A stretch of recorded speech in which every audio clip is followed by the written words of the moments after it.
keputusan berbasis nilai-nilai kebajikan sebagai pemimpin. Jadi di sini saya akan mewawancarai Bapak selaku pemimpin di sekolah SD Negeri Sepace 1 ini, Pak. Baik Pak, pertanyaannya yaitu di sini kita terkait dilema etika dan bujukan moral ya Pak ya. Pertanyaan yang pertama yaitu ini Pak, selama ini bagaimana Bapak dapat mengidentifikasi kasus-kasus yang merupakan dilema etika atau bujukan moral? Dalam hal ini ya, saya terima kasih dulu. Terkait dengan pertanyaan tadi, sudah barang tentu kita harus mengawali dari sebuah proses yang itu mempelajari serta mengenali kasus tersebut. Karena kita harus lebih tahu lebih dalam lagi permasalahan apa yang terjadi di sekolah tersebut. Selanjutnya nanti kita akan mengambil sebuah kesimpulan dari proses pelajaran tadi itu yang kita pelajari. Dari kesimpulan itu baru kita bisa menindaklanjuti ya untuk mengambil sebuah keputusan. Lanjut, selama ini bagaimana Bapak menjalankan pengambilan keputusan di sekolah, terutama untuk kasus-kasus di mana ada dua kepentingan yang sama-sama benar atau sama-sama mengandung nilai kebajikan? Mungkin ini perlu kita mengidentifikasi satu permasalahan, ya. Mengidentifikasi satu permasalahan, kemudian mendefinisikannya dengan kuat. Artinya permasalahan itu betul-betul kita dalami agar kita tidak salah mengambil keputusan. Itu penting buat kita identifikasi. Kemudian langkah-langkah atau prosedur seperti apa yang biasa Bapak lakukan selama ini untuk mengambil keputusan? Pertama tadi udah diidentifikasi terlebih dahulu semua permasalahan, kemudian didapatkan sebuah cerita yang benar dari orang tersebut. Cerita yang benar itu artinya mereka mengutarakan dengan tidak ada yang ditutup-tutupi kan gitu, supaya kita selaku pimpinan ya bisa mengambil keputusan dengan akurat ya. Kumpulkan ya data yang memang benar-benar benar kan gitu. Ya, baik Bapak, berarti ya yang namanya mengambil keputusan itu tentunya kita tidak bisa mendengar dari salah satu ini aja gitu, salah satu pihak gitu. Jadi kita harus memanggil keduanya tentunya. Ya, seperti itu ya Pak ya. Kemudian hal apa saja yang selama ini Bapak anggap efektif dalam pengambilan keputusan pada kasus-kasus dilema etika? Hal yang efektif kita pertama mengacu kepada 3 prinsip ya. Ada 3 prinsip yang harus kita dahulukan ya dalam mengambil keputusan. Pertama, kita harus berpikir ya berbasis hasil akhir. Ingat, ya berpikir ya berbasis hasil akhir. Artinya kita bisa mengambil keputusan nanti yang betul-betul keputusan itu tidak merugikan orang banyak. Ya. Kita berorientasi kepada aturan yang benar. Jadi ada prosedur yang harus kita betul-betul pegang, yang pedomani agar apa yang kita ambil keputusan itu tidak salah, ya. Tidak artinya konflik, ya. Gitu. Kemudian yang ketiga mengutamakan rasa peduli. Jadi ada 3 hal. Yang pertama saya ulangi, ya. Pertama kita berpikir berbasis hasil akhir. Yang keduanya berorientasi kepada aturan yang benar. Kita mempedomani sebuah prosedur atau aturan yang baik. Ya. Kemudian kita mengutamakan rasa peduli. Ya. Nah itu ada 3 hal itu yang termasuk yang Jadi selama ini Bapak menggunakan 3 prinsip itu ya dalam pengambilan keputusan ketika Bapak menemui kasus dilema etika gitu ya. Baik Bapak, selanjutnya hal-hal apa saja yang selama ini merupakan tantangan dalam pengambilan keputusan pada kasus-kasus dilema etika yang Bapak alami? Yang pertama mungkin sudah barang tentu kita hidup dalam suasana sosial, ada yaitu tekanan sosial, tekanan dari masyarakat ya kan. Yang keduanya perubahan nilai-nilai yang ada di masyarakat atau nilai-nilai sosial. Yang ketiganya yaitu konflik kepentingan. Nah itu yang mungkin yang katakanlah sesuatu yang memang kita harus perhatikan banget gitu ya, tantangan itu supaya kita tidak merugikan orang banyak ya kan gitu. Itu Ya, jadi selama kita mengambil keputusan tentunya ada tantangan-tantangan iya, tentunya ya eksternal. eksternal maupun internal juga tentunya Iya, ditemukan pasti. ya Pak ya. Iya. Iya baik Bapak. Kemudian apakah selama ini Bapak memiliki sebuah tata kala atau jadwal tertentu nih dalam sebuah penyelesaian kasus dilema etika? Apakah Bapak langsung menyelesaikannya di tempat saat itu juga atau memiliki sebuah jadwal untuk menyelesaikannya? Bentuknya atau prosedur seperti apa yang Bapak jalankan gitu? Ketika mengambil keputusan. Tentunya sudah pastilah supaya menghasilkan satu keputusan yang memang betul-betul akurat, yang betul-betul tidak merugikan orang banyak, kita harus betul-betul merencanakan lebih awal. Artinya berarti schedule atau jadwal itu harus ada. Ya. Pertama mungkin kita memilih waktu yang tepat, memilih waktu yang tepat, juga memilih tempat yang tepat agar kita fokus ketika kita mencari sebuah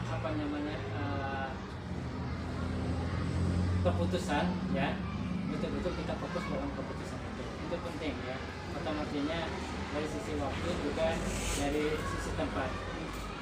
Ketika memang waktu dan tempat itu tepat ya, insya Allah apapun permasalahannya itu bisa diselesaikan dengan baik.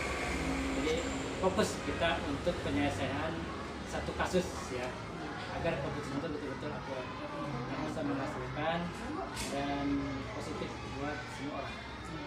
Nah, berarti selama ini yang Bapak lakukan ketika menyelesaikan sebuah masalah tentunya Bapak tidak langsung saat itu juga ya, karena Bapak memikirkan bagaimana baiknya ke depannya tentunya ya Pak ya. Pasti. Jadi Bapak tentunya memikirkan baik buruknya ke depannya itu ya Pak ya, dan pengambilan keputusan. Baik Bapak, selanjutnya adakah seseorang atau faktor-faktor apa yang selama ini mempermudah atau membantu Bapak dalam pengambilan keputusan dalam kasus-kasus dilema etika? Kalau berbicara seseorang sudah pasti tentu banyak ya. Artinya warga sekolah itu adalah merupakan ujung buat kita ya, untuk mempermudah atau banyak mempengaruhi kita untuk sebuah mengambil keputusan ya. Itu faktor internal di sekolah ya. Juga ada faktor internal yang lain, yaitu adalah faktor kita persepsi atau pemikiran kita dalam rangka memberikan motivasi kepada satu kasus gitu kan, kepada orang yang punyai kasus tersebut. Faktor X-nya, eksternalnya, yaitu adalah budaya ya, budaya di lingkungan sekolah ya, budaya di yang sekolah yang banyak mempengaruhi terhadap keputusan itu. Baik Bapak, jadi tentunya di sini tadi faktor atau yang mempermudah atau membantu dalam pengambilan keputusan itu tentunya ada ya Pak ya. Sudah pasti, dalam ya. diri Bapak Iya, tentunya, itu terus faktor internal kemudian kita. di lingkungan sekolah ini tentunya warga sekolah Iya, ada iya. membantu ya Pak ya dalam pengambilan keputusan. Baik Bapak, ini pertanyaan terakhir, dari semua hal yang telah disampaikan, pembelajaran apa yang dapat Bapak petik dari pengalaman Bapak dalam pengambilan keputusan dilema etika selanjutnya? Pertama yang mungkin kita bisa menyelesaikan masalah dengan tidak terjadi konflik kepentingan. Itu yang pertama, hikmahnya ya. Yang keduanya kita bisa memperkirakan ya suatu keadaan ketika kita mau mengambil keputusan ya, hal-hal yang akan terjadi itu kita pikirkan terlebih dahulu, kita perkirakan apakah ini berdampak positif atau dampak negatif ya buat sekolah terutama ya, secara umum ya, kemudian juga buat masyarakat, dan secara khususnya itu buat kepentingan pribadi kita kan itu. Yang keduanya juga kita dapat memperhitungkan untung rugi ya, memperhitungkan untung rugi yang akan terjadi, akan menimpa kepada diri kita dan kepada yang bersangkutan yang mempunyai masalah ya. Jadi baik buruknya bisa timbul kalau kita tidak bisa menyelesaikan masalah dengan baik ya, berarti akan berdampak negatif. Padahal kita mengharapkan ketika kita mengambil keputusan tidak ada yang dirugikan. Jadi tentunya ketika dalam mengambil keputusan dan menyelesaikan masalah ada sebuah pembelajaran ya Pak ya. Tidak pasti ya. Jadi tadi yang sudah saya tangkap tadi Bapak tentunya sudah ada pembelajaran baik buat Bapak, terusnya kemudian Bapak juga memikirkan ke depannya agar tidak merugikan orang lain ya. Baik Bapak, terima kasih atas waktunya. Mohon maaf saya sudah mengganggu waktu Bapak. Sama-sama. Ya, jadi terima kasih ini semoga kedepannya Bapak sebagai pimpinan bisa menjalankan dalam hal mengambil keputusan lalu dengan menggunakan nilai-nilai kebajikan seperti itu Pak. Baik Bapak, terima kasih atas waktunya. Assalamualaikum Bapak. Waalaikumsalam.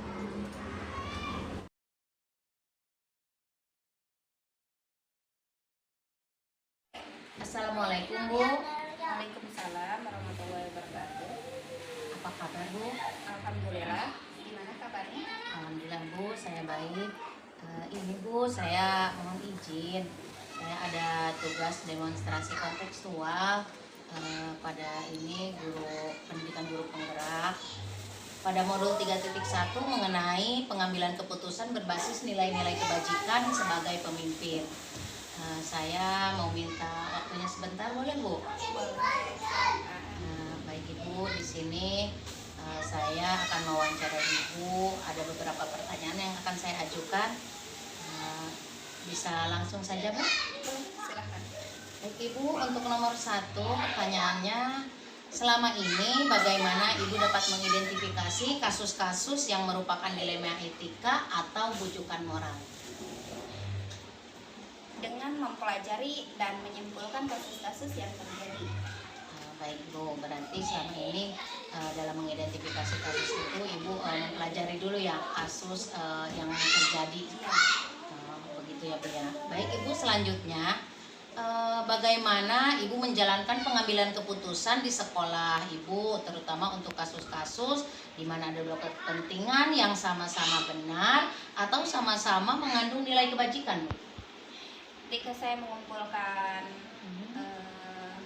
atau mengambil keputusan itu dengan mengumpulkan informasi yang cukup tentang kedua kepentingan tersebut dan mempertimbangkan dampak dari masing-masing keputusan yang diambil. Jadi dalam pengambilan keputusan Ibu itu berarti mempertimbangkan dulu ya bagaimana keputusan yang diambilnya agar tentunya baik untuk semuanya Bu ya. Baik Ibu, untuk pertanyaan selanjutnya, langkah-langkah atau prosedur seperti apa yang biasa Ibu lakukan selama ini dalam pengambilan keputusan? Ada beberapa prosedur. Yang pertama, identifikasi keputusan yang perlu diambil. Yang kedua, mengumpulkan informasi yang relevan, yaitu mengumpulkan informasi terkait keputusan yang sedang diambil. Langkah penting untuk mengambil keputusan matang. Yang ketiga yaitu mencari banyak solusi berbeda untuk masalah yang dihadapi. Yang keempat, pertimbangkan bukti. Dan yang kelima, langkah selanjutnya adalah mengambil keputusan akhir, yaitu pertimbangkan semua informasi yang telah dikumpulkan dan pengaruh keputusan ini terkait setiap pemangku kepentingan. Yang keenam yaitu ambil tindakan. Ibu, berarti selama ini dalam mengambil keputusan Ibu menggunakan beberapa langkah tentunya. Baik, untuk pertanyaan selanjutnya, hal-hal apa saja yang selama ini Ibu anggap efektif dalam pengambilan keputusan pada kasus-kasus dilema etika? Yaitu mengumpulkan 3 prinsip.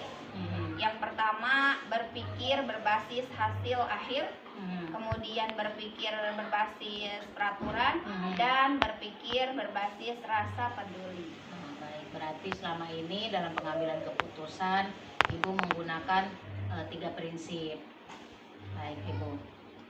Untuk pertanyaan selanjutnya Bu, hal-hal apa saja yang selama ini merupakan tantangan dalam pengambilan keputusan pada kasus-kasus dilema etika yang Ibu alami? Tantangan yang saya hadapi, Mhm. tekanan sosial, perubahan nilai-nilai dalam masyarakat, Mhm. atau bahkan konflik tekanan kepentingan.